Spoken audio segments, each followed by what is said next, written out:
This Week in Connecticut with Dennis House starts now. Greetings, everyone. I'm Dennis House. It is Sunday, August 18th, 2024. Straight ahead today, the housing boom of the 2020s continues across Connecticut. What's being built and who is moving into these places. Also, the XL Center on the verge of a rebirth thanks to a multi-million-dollar overhaul. We talked to one of the state's most respected real estate reporters, Ken Gosselin of the Hartford Courant.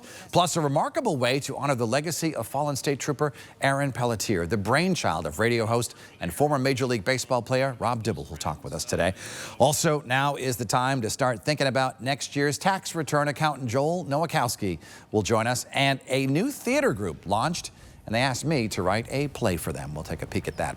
First up, though, the lead. Ask any mayor what they need for their city or town, and the answer is housing. Governor Lamont has made new housing a priority for him as well. So what is being built and where?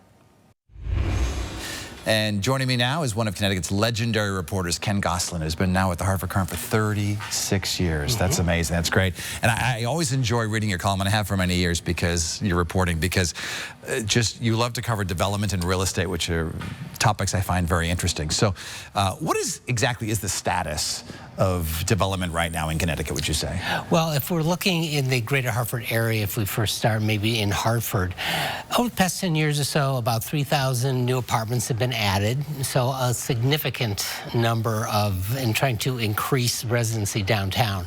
A huge push towards that. And many more in the pipeline now. So, and we're also seeing that in the suburbs as well. We're around and really throughout Connecticut. We're seeing in New Haven here, you're seeing it, Stamford.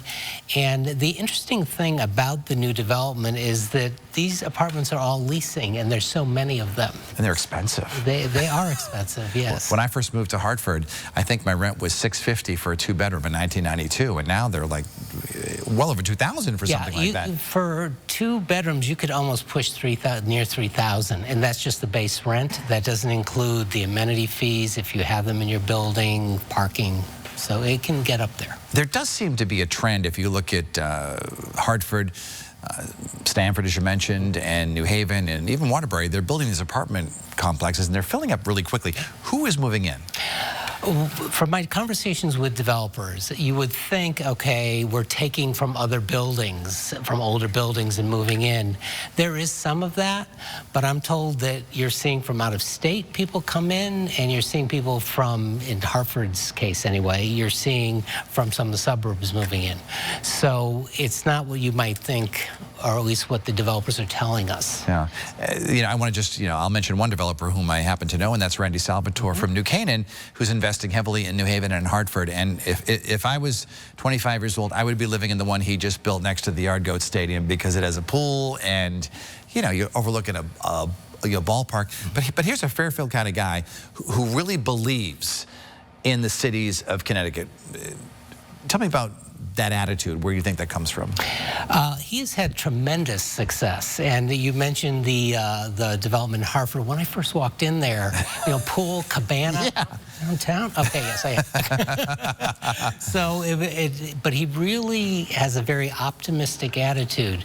If you remember, you know him, you know that he started very small with a couple of buildings, and he has just seen enormous success. We really haven't seen any big commercial development in the state recently. That no new skyscrapers planned for any of these cities. Why do you think that is? Well, the pandemic really, and even before the pandemic, leasing was okay, office leasing.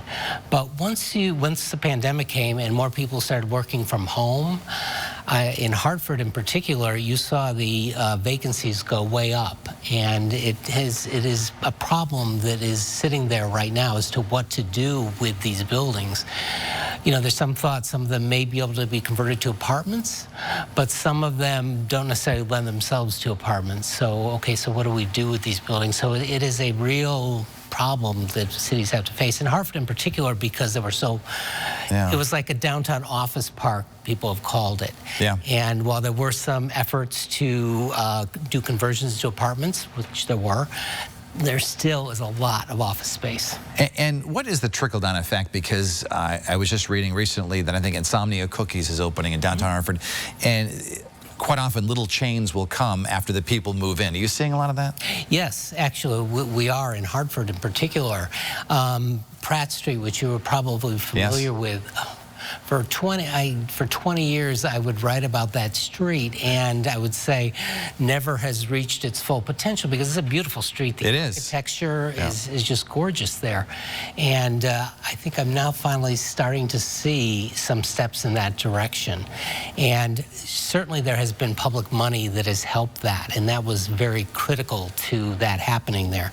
But there are many more shops that are open there, much more of a nightlife starting to form there. I want to shift gears and talk about the XL Center because you've done some in-depth reporting on that. And of course, now we know, I think it's 188 million, right? Or something thereabouts? 145 million. Yeah, what's 40 million, right? Right. And what exactly will they be doing to the XL Center with that money? Okay, so hopefully taking this nearly 50-year-old building and making it more competitive and just more modern for what people are expecting when they go to an arena now.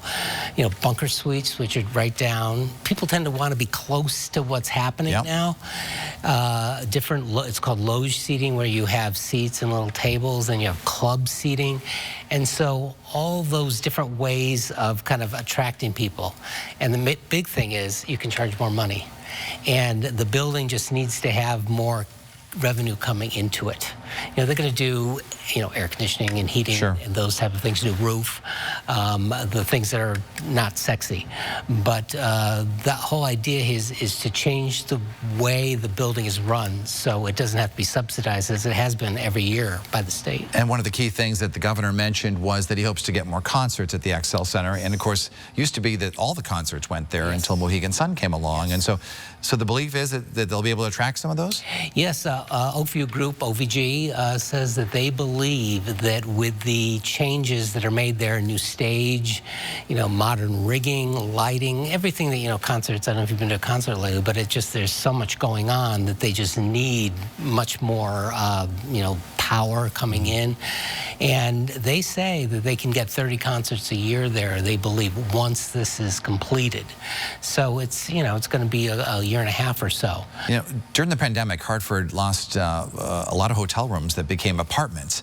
And that's one of the complaints that I've been receiving from some business people who come to the city, that they end up having to stay out in the suburbs or out near the airport because there just aren't enough hotel rooms. Are there any plans at all? I know David Briggs of the Metro Hartford Alliance was saying that they'd love a brand new hotel downtown. Yeah. Is any of that realistic? You know, there was a study that was done a couple of years ago that said, yes, Hartford needs more hotel rooms. It's just getting together the financing there to do that has been difficult. And the problem kind of with Hartford is it's kind of an up and down thing, that you don't have enough demand constantly to fill those rooms. Yeah. But yet when you have a big event like a sporting event, or you need those rooms to be there. And it's difficult. And fortunately, the Hilton, you know, which almost closed in the pandemic, you know, half was converted to apartments, but the bottom half is still in a hotel. So those rooms were saved. And so that at least preserves some of the hotel rooms. And the rates are much higher than they used to be because there are fewer rooms to be had. So it really is, I guess if you own a hotel, it's good business, right? It is, yeah. But, you know, that's difficult for people who have to pay, of course. Well, Ken Gosselin from Hartford Courant, we appreciate you being with us here today, and keep up the great work. And 36 years and counting. That's amazing. Thank you. And when we come back, a special event for State Trooper Aaron Pelletier.